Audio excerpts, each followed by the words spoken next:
Berdasarkan data dari Dinas Pekerjaan Umum Provinsi Papua dan Papua Barat, panjang jalan aspal di Kabupaten Kota Provinsi Papua pada tahun 2014 adalah 640,74 km.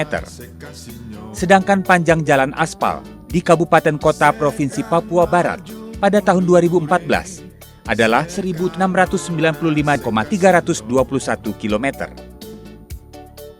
Selain membuka keterisolasian wilayah, pembangunan infrastruktur di Provinsi Papua dan Papua Barat juga mampu menarik hadirnya investor untuk berpartisipasi dalam memajukan daerah tersebut. Pembangunan pusat perbelanjaan dan hotel misalnya ikut mendukung peningkatan di sektor perniagaan dan pariwisata. Hal tersebut diakui oleh Iwan, salah seorang pengusaha yang bergerak di bidang perhotelan. Bergiat di sektor pariwisata sejak tahun 80-an, Iwan optimistis dalam 5 hingga 10 tahun ke depan, Papua dan Papua Barat akan semakin berkembang. Hadirnya akses jalan yang semakin baik, serta pilihan berbagai moda transportasi dapat meningkatkan iklim kompetisi yang sehat. Selain itu, penataan bandar udara dan lapangan terbang serta penyesuaian harga tiket penerbangan juga akan semakin memudahkan pengusaha untuk menginvestasikan dana di bumi cenderawasih. Namun demikian, pembangunan infrastruktur diharapkan juga dibarengi dengan semakin kondusifnya kondisi keamanan di Papua dan Papua Barat. Segala sesuatu yang namanya membangun Papua, kasarnya paku saja, itu harus didatangkan dari Jawa. Nah, jangan bicara yang lain lah. Di sini hanya material lokal tuh, khusus Jayapura, itu hanya ada pasir dengan batu yang ada di sini. Lainnya semua kita datangkan, semua. Dan yang lebih penting lagi, ya SDM yang betul-betul yang sesuai dengan kemampuan yang dibutuhkan di sini. Mungkin menyangkut kepada transportasi tadi, jadi itu sudah bisa dibilang sudah mempermudah. Artinya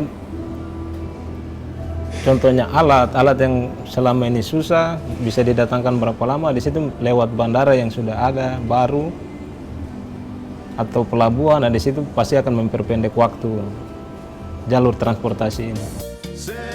Penerimaan masyarakat memegang peranan penting dalam perkembangan infrastruktur di Provinsi Papua dan Papua Barat. Ketua Klasis GKI Jayapura, Pendeta Willem Itar, mengungkapkan masyarakat asli Papua selalu membuka diri terhadap perubahan yang membawa kebaikan bersama. Hal itu juga diperkuat dengan sikap toleransi yang amat tinggi, sehingga menumbuhkan rasa saling percaya. Ada gereja yang berhadapan-hadapan dengan masjid, ada gereja yang dengan masjid bersampingan, yang menunjukkan bahwa di Papua ini aman begitu. Aman di dalam segala hal yang berkaitan dengan pengungkapan kepercayaan tiap orang.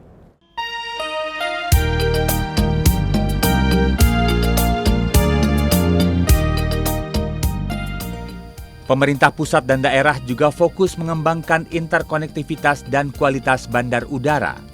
Salah satu wujudnya adalah pengembangan bandar udara Domine Edward Osok Deo di Sorong, Papua Barat. Sejak tahun 2011, pengembangan yang telah dikerjakan antara lain pembangunan gedung terminal penumpang, pemasangan garba rata, serta fixed bridge. Selain itu, juga dibangun baggage handling system, lift terminal, X-ray bagasi, dan kabin multi-view. Penambahan fasilitas lainnya adalah area konsesi, area curbside, dan pembaruan desain interior terminal. Memiliki luas 13.700 meter persegi, terminal bandara dibangun 2 lantai. Terminal ini juga memiliki fasilitas-fasilitas yang lebih lengkap, yang tentunya akan menambah kenyamanan penumpang dengan daya tampung hingga 782 penumpang. Nah nanti kalau sudah masuk maksudnya runway sudah bisa dioperasikan, pesawat NG 800 atau R900 masuk, tidak menutup kemungkinan pilihannya transit untuk ke Papua itu yang semula di Makassar bisa Sorong, terus kemudian dilanjutkan ke Jayapura atau Timika atau Merauke kan. Dalam waktu 5 tahun pembangunan, total anggaran APBN yang digunakan yaitu sebesar 236 miliar rupiah. Sebagai bandara pengumpan, Bandara Deo Sorong melayani penerbangan berjadwal domestik yang dioperasikan oleh beberapa maskapai, di antaranya Garuda Indonesia, Sriwijaya Air, dan Express. Pergerakan pesawat di Bandara Deo mengalami rata-rata pertumbuhan 3,3% tiap tahunnya. Tercatat 9.000 lebih pergerakan pesawat per tahunnya. Dari sisi penumpang, rata-rata pertumbuhan penumpang per tahun mencapai 13,2%, di mana pada tahun 2014 ada sekitar 500.000 lebih penumpang. Untuk kargo, rata-rata pertumbuhan kargo per tahunnya cukup pesat, yakni 17,2%.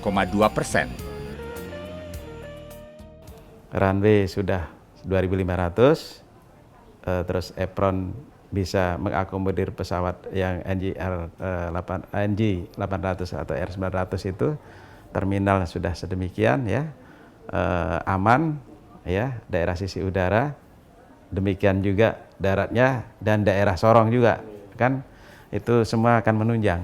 Awal tahun lalu pun ini belum bisa digunakan, sampai pas bulan ini cepat banget udah bisa dipakai.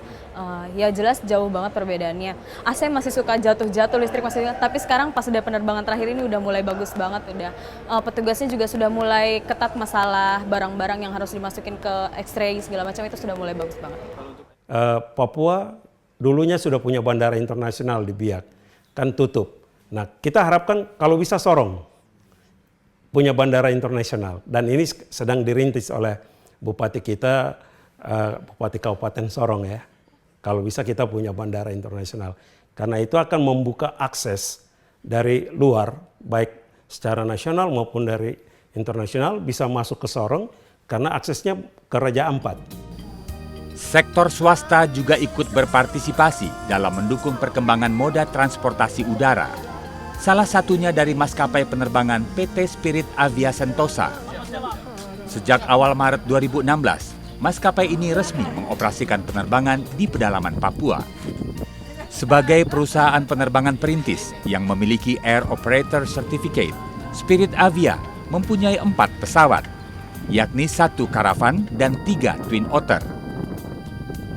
Keempat armada yang mengangkut penumpang dan kargo tersebut memiliki base operation di Kabupaten Biak, Nabire, Timika, Wamena, dan Merauke. Di hidup ini sedih kalau kita nggak bisa ikut ambil peran, ya, nggak bisa jadi sesuatu gitu loh. Nah sekarang ada kebangkitan baru dari Papua dengan perhatian yang begitu besar dari Presiden, ya, itu kenapa kita nggak bisa ikut ambil peran. Di masa mendatang, pemerintah tetap akan berfokus pada pembangunan sektor darat, laut, dan udara. Selain membuat jembatan, pengembangan beberapa pelabuhan kecil untuk tol laut, pemerintah juga berupaya untuk membuat jalur kereta api yang telah sejak lama menjadi wacana. Selama